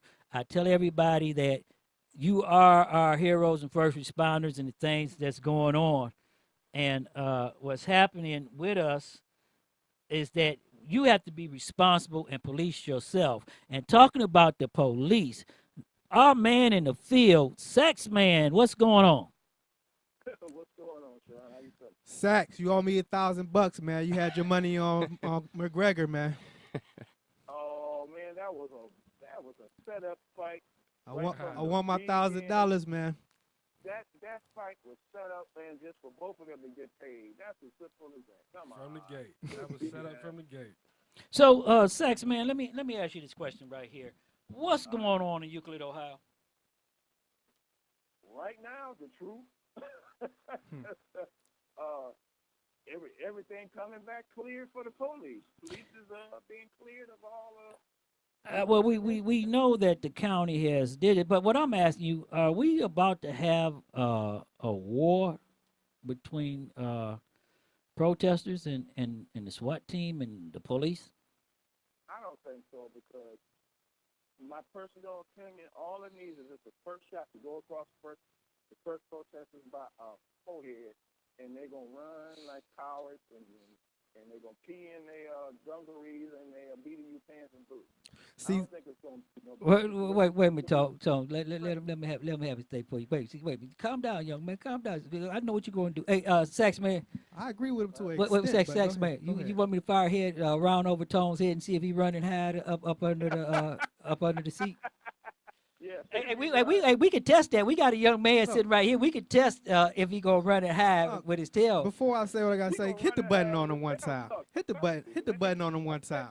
Wait a minute, wait a minute, man. Sax Man. Well, Sax Man, wait a minute. Tone want to hear something. Either you're part of the solution or goddammit you are the fucking problem. Either you're part of the solution or goddammit you are the fucking problem. So Sax, check this out. Now, you're right to a certain extent, but the way you say it only serves to worsen things. When you say something like that, you call people cowards, you're gonna enliven somebody to take bold, daring action, you know, and maybe make situations worse than they are. Now you're right, because, you know, I agree with you. There's not going to be a war. There might be some isolated incidents, you know, somebody get mad, like there's been isolated incidents already of some people, you know, the media is going to call it, the police are going to call it assassinating police officer. I mean, whatever, you call it that, but, you know, there's some people who are going to get fed up with feeling like there's no justice taking place. Did you say that? So we're not going to have a war. It's not going to never get that big, but there are going to be isolated incidents, you know, and it's going to be on both sides. Well, wait a minute, Sax Man, since you're in the field and you sitting in that zone car, what are you right now? What are you looking at? How you feel? Is it tension in the air? Are you looking behind your back? Are you putting your hand on your gun? I mean, tell us how it feels sitting in that zone car. Everybody that I work with, everybody in that area I work with in both cities in close proximity where I work says they're not going to let a few people change the way they police their city. or protect themselves or protect citizens. We're not going to be afraid or held hostage because you got a few people that don't like to be stopped by the police and don't like the fact that the police is doing what they're supposed to do, which is right. You know, just because we are harsh in the way we police, if we stop you and you fight us back, and we fight better than you and beat you up better than you, that's not our fault. You talk about beating a man in his head while he's pinned to the ground. Well, that's fighting better than him. Well, all he had to do. He was probably in shock. They had just tased the dude. He couldn't sit still. He couldn't sit still. Wait a minute, Tone. Wait a minute. Hold on. All he had to do, first of all, was get his driver's license legit. He wouldn't have had that problem. So Sax, man, let me ask you this question. I don't know what video you watched. Wait a minute, let me ask you this question because I'm looking at two things that happened in Euclid, and I'm going back into Euclid right now because one, the grand jury just came out and exonerated the officer in the Luke Scott shooting, or Luke Stewart's shooting. Now I talked to some people from the union, and the city of Euclid is playing the double-edged sword here. Because the city of Euclid is saying that the officer is correct in using force, but he used too much force. And we all know that Jeff Sessions is not coming into the state of Ohio, the city of Euclid, to prosecute a police officer, Right. So we can forget that talk of what you're saying, the Justice Department coming in. Now, the question is this. The arbitrator is going to look at, because it's going to arbitration, so the arbitrator is going to look at if he was justified in using force, and since he didn't go up the force continuance program and go to another weapon, he stayed with his hands. Stay with his hands, exactly. Where do you see that going? As a man in the field, do you see the arbitrator overturning his discipline? I don't see nothing bad happen to the officer. I see the officer getting his job, or keeping his job, getting back the money that was taken from him based on the days of suspension, because he didn't do anything wrong. Yeah, sure. Sax, come on, man. In their eyesight, they see it was excessive. But an officer has the right to defend himself and bring a suspect. How is he defending himself, Sax? The man never threw a punch at him. The man never assaulted him. How is he defending himself? I understand what you're saying as a civilian, but I'm telling you what the law He was is. never. He didn't have to defend himself. He slammed the kid to the ground the second he took him out the car. If the kid would have just did what he was told. Well, Sax, this wait a minute. Sax, I like you, man. I love you as a matter of fact, but you sound like somebody who don't want to piss off the people you work for. So wait a minute, but let me ask you, Sax man. Because I've had some hard takedowns before. But we're not talking about yours because it ain't no video, ain't no witnesses to say who was right or who was wrong. It's a video. In that video, that officer was dead wrong. Okay, well, I haven't seen the video, so maybe you can show it to me sometime and we can talk about it. We talk about this incident in Euclid, and that officer was dead wrong. But, it's the same old thing time after time. We got your back. That's what the city of Euclid is telling them. That's what the Department of Justice is telling them. We got your back. You were wrong, but we're not going to say you were wrong. We're not going to say you were wrong. Okay, so but don't with certain people, Sax, with certain people, with certain citizens, Sax, listen to me. When certain citizens walk up to a police officer in the squad car and shoot him, he's dead wrong for that. But I hope you have an explanation for that as well. When some mad, angry citizen walks up to a police officer and assassinates him in his squad car, he's dead wrong for that, right? But I hope but I hope you know why. I hope you know why it gets to that. Because people don't just walk up to police cars and shoot them for no reason if the police aren't violating people's rights on a day in and day out basis. Listen real quick. Go ahead. Listen to this real quick. This was 2017. Right. I was born in 1959. So from 1959 to 2017, blacks gone through this type of crap for 50-some odd years. Exactly. Now, everybody that I know. How long are we supposed to put up with it? We should educate ourselves. Listen, we've gone through this type of stuff in the past, through the 60s and 70s. We ain't go out and go get no guns and go shoot the police. Yes, there have been incidents of black people shooting police throughout history. The thing is, we learned how to avoid the police. We learned how to stay out of their way. Y'all, and I'm going to say y'all. So wait a minute, Sax. No, you made a good point. Y'all don't know how to stay out of the police way. You know why? No, don't say y'all. Because y'all too busy ready to be combative. So, We don't wait, wanna- Sax. So what happened in the we 50s and said, 60s, the same, when y'all were going through the same thing? Those people didn't know how to stay out of the police way either, huh? Well, it wasn't the police back then. They were the police. They were the police. They We were the just same want racist. They were the same racist cops as There, today. there you go with your Doug Million. They were the same racist cops as so, today. So, Sax, man, let me ask you a question because the chat room is fired up. Welcome, Facebook Live. David Terry, one of our finest with us. Bruce Kushner, welcome also. We got CPD in the chat room. We got Facebook Live. Our sister city, Austin, Texas, John Shock, just in the chat room telling us that they really going through some heavy stuff. But Saxman, let me ask you this question right here, because before I go out of Euclid, I want to come back around. You know, when people stand up together, Black Lives Matter, the Euclid chapter, and the NAACP, when that young man stood up and stopped them from being tear gassed and tased in City Hall, they shouldn't have came out against him like they did. I think they should have took him to the side and maybe told him they didn't appreciate what he was saying, but they shouldn't have came out against him like that. You know, that young man went there and put himself on the line and stood between them. He put himself out there for a bunch of people who left him out there by himself. And Yes, they did leave him out there by himself. They left out there by themselves because that's what happens in our community. They full of talk, but they don't do the work, and that's the problem. So well, if you know it's like that, man, stay out the way. Sax, can I ask you a question? Wait a minute, Tony Stone, because I want to say this, Sax. You brought something back up, and I do remember sitting in Walter Burks Park in 1968. That's 110th and Tacoma, when Almond Evans and them was standing there, and the same thing that Damian Parker told the chief of police and mayor, Almond Evans was talking that then. Okay, and we all know what happened that night on July 27th. Okay, are we headed back that way because the police didn't hear his cry then, and it appears that the police departments are not hearing the cries of the community now? So the cry of the rioters is a riot, as Martin Luther King says. That's their voice. So is Euclid going to ignite? Son, you got to stop and think about it. In order to hear and understand a person's cry for help, the cry for help has to be a legitimate cry.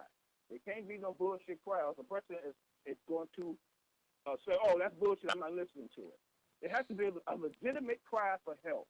When you come in there and you cry for help, but you come in there bearing arms and making threats, no one wants to hear your cry for help. They're not taking you serious. Well, I can say that because the county is up on a thing. As a matter of fact, we were just talking about the opiate crisis, and we got the Steen Kirk sitting here with us today, and we got off our conversation about that.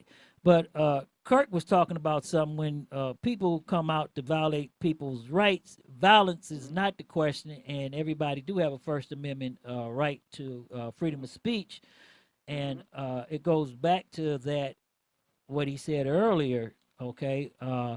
Violence meets violence, and no matter what side you're on, it's wrong. It does, because if you know that you legit, you ain't did nothing, you ain't got nothing, you ain't ran no license or anything, and the cops just pull you over just for the hell of it, you would know that. That's automatic. You would know. Well, we do have an issue now. Now, Sax, man, I'm not going to say that there's not an issue of police brutality. We do have an issue there. Okay. Not having a license does not mean you deserve to get beat up, man. Well, right. the use of force officer is said something in the chat room that we're looking at. Everybody's on a heightened alert right there. When he pulled away from that officer, that created the confrontation right there. When he turned around and he pulled away and the officer took him down. I didn't see that part. Right, that was on film. The problem here that I have here is that our community is not calling out bad behavior. And I'm not talking about bad behavior with police officers, and I'm talking about period. Okay, right. And this is where the divide. Right, this is where the divide is with Tone the Stone, the police officer, because the police officer is gonna say, the streets raising your kids, now I got to deal with them. Tone the Stone is saying, give me respect. So this is where the divide is coming in at, that the community has to come up. Okay, well, let me stop you right there, because you're right. You're absolutely right. But the police officers are a part of that community. They patrol that community. I remember watching on 60 Minutes a few years ago after the Tamir Rice shooting, I think, those 4th officer districts, they said they don't live in this neighborhood, but they feel like this is my neighborhood when I patrol it. So if you feel like this is your neighborhood, then instead of just patrolling and just looking for somebody bad to take to jail, won't you get out and go and walk around and talk to those people? Right. Won't you build a bond with those people? That's the way it used to be, but you have to look at this also. The institution changed when they try to do more with less. Okay, see, in the 50s, police officers walked beats. Police officers knew Little Tone. Police officers was apt to know that Little Tone sitting over there with Kirk with a water gun or a BB gun doing something they ain't supposed to be doing. Okay, they'd come and take the pellet gun or the water gun from you. But we're in a violent society right now. Okay, Society always been violent. So you have to know. It's less violent than it was in the medieval times. I'm gonna have to say. Well, I agree with that, but I'm talking about what we see right now. Everything, we got kids. When Tamir Rice got killed, this is something that nobody talked about, okay? And this is something that everybody want to go to Tamir Rice. Well, in the West Park area, there's kids over there before Tamir Rice got shot that was robbing people at the bus stop with BB guns, okay? Threatening people walking in doing home invasions with BB guns, okay? Was threatening law enforcement officers with BB guns, carjackings. Not shooting no law officers, not shooting no people. Well, see, you have to look at this, Tony. And I'm going to go back to this again. If you walk out of this house and the kid's standing in my driveway with a gun, are you going to go, 1, defend myself, 2, wait to see if he's going to shoot you? You asking an awful lot of a person, especially being in a violent society. All I'm asking in this particular case with Tamir Rice is that, okay, you get a call, there's a kid in the park with a gun. You pull up, you draw your gun, tell him to drop it. If you don't comply, if you feel like he drives you to the point where you got to shoot him, then you put him down. You don't just roll up and gun him down. Let me ask you this question. I agree. Wait a minute, let me ask you this question, though, okay? If Kirk puts you in a bad position and gives you no choice. Can I say something on this? Kurt draw the AK on me all the time, man. We argue, we draw the AK on me once a week, man. It's for. But Go ahead, Kurt. This is how I feel about the Tamir Rice situation. I went through the Cleveland Heights Police Academy in 2008. I didn't end up finishing because I tore my quad muscle. Didn't end up going back because of some things that I've experienced since. But on that particular video, okay, now when we were taught to do felony stops, all right, and my father was a police officer, you're a former police officer, Sean, and on the phone we got a current police officer. Now, in your opinion, in that situation, would it have been more tactically sound and smart to watch from a distance, A, if you have binoculars in your bag, just to see what's going on, see if you could see if they're being violent or if it's just 2 kids playing. Do an investigation. Just roll up and gun somebody down. Hold on. Let me ask you a question for you, because he just brought something in. The prudent thing would have been, I've trained hundreds of officers, and some in there, and some of my FTOs are on Facebook Live and stuff, okay? The prudent thing would have been for that training officer not to allow his rookie to make the decision. And not pull up 2 feet away. He's just as liable. Right. And, he's just as, it's not more. And he put his, wait a minute, hold on, Sax. Hold on, Sax. He put his rookie in a position where he had no choice. Yep. And I disagree with the part that he had no choice. No, he had no choice, because I'm going to tell you right now, sitting here, sure shit as we sitting here right here, if Kirk pulled up on Tamir Rice like that, Tamir Rice reached into his thing, and I was sitting in that passenger seat, 100%. I would have pulled my weapon and discharged it too. Okay. So let me ask you this. And wait a minute, it might have killed me. Let me ask you this. If Tamir Rice was a real killer, that was a real gun, and he had a real killer, then that officer would have been in more trouble rolling up that close to him. Okay, so if they were, you talking about somebody else's mistake though, Tony. No, but I'm saying, so that doesn't make any sense. They just wanted to gun somebody down. No, they were looking for a reason to gun somebody down. I don't think that's not true. I don't think I do. John, that's not true. You talk. I do. Wait a minute. Tone is getting his personal feelings. No. Yeah, it's personal to me because that's what it looks like to me. Let me go back to this, Tone. 1990. If you don't want to endanger your lives, why roll right up on a suspected gunman? 1994, you had the same problem with Jeffrey Bell, the city of East Cleveland, black city, black police officer, black prosecutor, black mayor. Okay, same thing. The Supreme Court has already ruled if you have a gun, regardless whether you're 3 years old or 40 years old, you're a threat.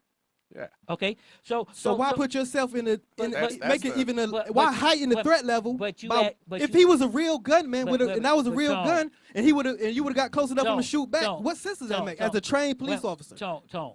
Anybody can make a mistake at any given day. That's not a mistake. Because when you go to work, okay, you may make a mistake. That was an extermination. That was a perfect opportunity to take advantage of. I'm not going to say that to exterminate somebody. Because I don't know that. He was under FTO direction. Exactly. He wasn't on his own direction. The FTO allowed it to happen, so he was under the same mindset. And then you have to go back to this thing too, with us being a violent society and laws being made and kids being told not to play with guns. And here's another thing. I know where you're going at, but here's another thing. He was standing in the park by himself. Wasn't no crowd around the people. So even if it was a real gun, nobody's in danger. So why escalate? First of all, why heighten your threat, the threat to you, first of all, and why escalate the situation as it is and run up and gun this person down when nobody's in immediate danger? You know what should have happened? Now I'm going to say this. You know what should have happened? I just told you it should have happened. They should have drawn the guns on him and told him to get down. The guy that was sitting with Tamir Rice when he called 911 and told him the kid had a gun, maybe if he would have went over there and said something to the kid instead of calling 911, Tamir Rice might still be here. But why would he go over there and sit with the kid if he thinks he's got a gun? That's why he called the police. Do you know what I think? Because sometimes it takes a man to talk to a kid. The police weren't man enough to talk to him. They all they had to do was draw their guns on him, tell him to get down. It don't work like that. It's a felony stop. They didn't even try. They didn't even try. It don't work like that. They didn't even try. Because you they asked, didn't even try. Tone, let me give you a word with thing right here. You asked in individuals. Each police officer is an individual. But that's what they're paid to do. No, you're saying the man who called the police should have went and talked to him. This is a civilian. So if they're scared to talk to him, why should that man go talk to him? I'm not saying the police are scared to talk to him. I think they were. I said you're talking about an individual, and an individual may have different things on their mind. Like me and my wife may just got into an argument. My daughter may be sick. I may be working too many part-time hours. Okay. That's why the city need to pay their police officers, need to train their police officers, and train them up, because this is a rookie being led by someone, okay? Mm-hmm. If anybody is at fault in this incident with Tamir Rice, it's the senior field training officer. Yes. And I agree with that. I agree 100%. The sergeant, the lieutenant, and the deputy chief who made him a field training officer. I agree with that. Okay, that's who failed the city. I agree with that. So if you're going to go up the line, go up to the deputy chief who approved, go to the academy who allowed this person who wasn't qualified to be a training officer because he destroyed two people's lives. Mm-hmm. Okay? But the fact of the matter is, none of those people suffered they might have suffered some grief or some they have. Stress. That guy right now has to live. You don't know hell. And I'm going to say this right here. I've used deadly force on a person. Do you know that man personally? But do you know you don't have to know him personally, because I have used deadly force on a person. But if he's a killer, if he's a killer in his heart, then make a difference. Then he might not. What you're saying might not apply to him. You're assuming. I'm going on a general thing. Just like people, when my brother came home from Vietnam, he couldn't adjust to society because of what he was doing in Vietnam. It's a horrible thing. Okay, so never assume that man has to live with for the rest of his life that he took a kid's life. Right. You don't know what might happen. He may commit suicide. He may be damaging his wife. He may be damaging his kids. Right. You don't know what's going to happen. What's important is that we learn from the situation. So never assume that he's not suffering right now. Everybody took a little suffering out of that. That's why the community has to stand up. The churches have to come in. The churches have to quit being silent and start talking to everybody, coming out into the community, getting people together like Damien and the other people who pro-police, anti-police, and bringing them in so they can sit down at the table and talk. But with that being said, Sax Man, I know you sitting there, Sax Man, and come on in because it's about that time. I'm gonna go ahead and give you 30 seconds to take you on off the air. All right, as far as Euclid, it's not gonna get as far as everyone think it is, because the city is not gonna allow it. They're gonna put that young man where he needs to be, in his place, and let him know that long as the police officers in Euclid are protecting and serving the public of Euclid in the law enforcement manner that they're trained in, there's no need for any uproar uprising or protesting against the But is that the department. proper way to go? So what you have to look at right there, I think the proper thing in the city of Euclid, what needs to take place in the city of Euclid is that the police department need to right now come into the community, get all the residents, have a meeting in the park, in the Yep. stadium with Everybody. all the residents and everybody, and come to a conclusion where the law enforcement officers can be respected and work and serve their community, and the community can respect and serve them. Well, Tony Stone, you know it's Man, that makes it time. big, it's big, I can't lose. Sugar bow down, I'm the next to rule, but I'ma stay on the cool, remain on the under, cause like Andre 3000, your boy's ice cold. Ain't no limit to the gimmicks and ways to make money. No limit to the just to act funny when you get that cake, cause you spit that way. They may love you tomorrow when they hate you today, but yo, that's the way the story goes. So I was told, following the rainbow down the yellow brick road, but please believe at the end ain't no pie to go. Just some platinum beats from the Cleveland streets. Well, everybody, Facebook Live, YouTube, is that time. We had to esteem Kirk. We're going to have to bring him back because Saxman took us off of that issue that we was talking about, Kirk, but I want to go in a little bit deeper, and we want you to come back with us and be with us. Be my pleasure. And to see what's happening. Also, Tony Stone is in the house. Tony Stone, we want you to tell all the good people what's going on with you. Chanel, you know what's going on with me. I'm loving life. I'm trying to grow and get better and be better every day. I want to thank you for having me on once again. I want to thank my man Richie Rich for coming again. I want to thank Kirk for coming in. Sax, man, you know I love you, but I see what you're trying to do, man. You're trying to antagonize me. You're trying to work me up, man. I'm not going to let you keep doing it to me, man. All right? We gonna work this thing out. No, I love you, man. I love everybody out there. You know, let's keep sensible. Let's keep sensible minds, people, and that goes for everybody. Tone to tone. Sax man, tell them what you're gonna do, Sax man. Hey. I'm always gonna show love to the young blood. You know, and thank you for everyone coming into the show. Appreciate the love. We can use all the help we can get. All the viewers, all the listeners, come out and see the show every week. Come see Sax Man Food on the radio with you guys. Hey, Kirk, what you want to say to our good people before we leave? Nothing. I had a real good time with you guys. First time talking. Some real good topics, and I think it's headed in the right direction. You know what I mean? It's just communication's key, and keeping it civil is real important. And you know, as far as talking about what's happening in Euclid, man, it's real easy to start shooting. It's real hard to stop it. You know, it's nobody gets to call timeout once that happens. I want everybody to keep that in mind because it is some real stuff there. You know, and you might be thinking in your head you're doing a good thing, but somebody pulls that trigger that's on your side and you ain't expecting it. You know, there's gonna be a lot of people get hurt, and that's not what we want in this country. We need to keep it together, man. We're Americans. We need to start calling each other Americans. That's it. There's nothing else about it. Hey, Facebook Live, YouTube, Snapchat, Instagram. The Facebook, you didn't get to hear the first part of our East Cleveland hometown boy, Rod Willard, talked about his case and his suit. You can catch that on demand. We was on Pluto TV, so you didn't get that. Go back on demand. It'll be up in a little bit. Hey, next week we're going on vacation, but we'll be back.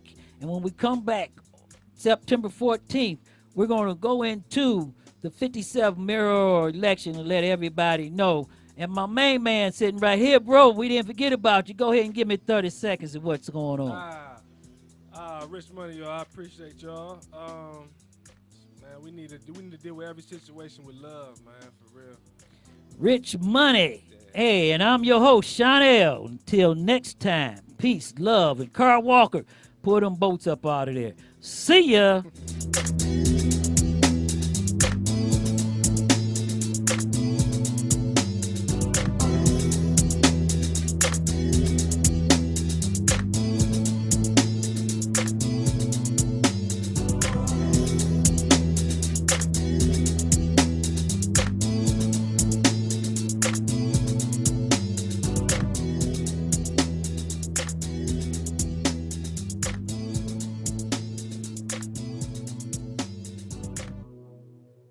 You've been listening to Stop the Madness, Keep It 100 on STMK Radio 100.